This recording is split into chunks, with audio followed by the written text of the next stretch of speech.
عبداللہ بن عمر رضی اللہ تعالیٰ عنہ فرمائی او دا ډیر خوږ حدیث ده. فرمائی چې یو اعرابي راغله نبی صلی الله علیه وسلم دا او تپوس کوي د الله د رسول نه ای الناس احب الى الله یا رسول الله، اے د الله رسوله په ټولو خلقو کې د ټولو نه زیات محبوب کس د الله په نس څوک ده؟ ډېر قیمتي تپوس.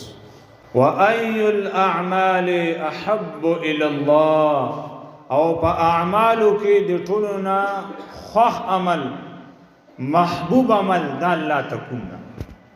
اعرابو ډېر قیمتي تپوسونه کول. نو د الله رسول صلی الله علیه وسلم ته فرمایل احب الناس الى الله تعالی انفعهم للناس.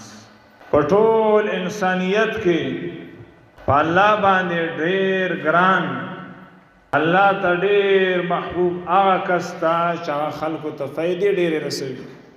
څومره چې د تا وسه کې ده بل مسلمان ته فایده رسوه، دینی دنیوي جانی مالی، څومره دی چې وس کې ده. په انسانیت کې الله ته ګران دا څوک ده چې خلکو ته فائدې ډېرې رسوي. دا ټول حدیث د حقوق العباد سره تعلق لري، د الله د بندگانو د حقوقو سره.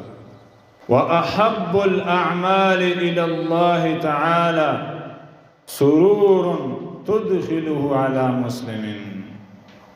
او په ټولو اعمالو کې الله ته زیات خوښ عمل دا ده چې یو مسلمان خوشحاله کړي. سرور دا خو د اردو ټکی نه، سرور تدخله علی مسلم، په څه ذریعې په څه چل باندې مسلمان خوشحاله کړي.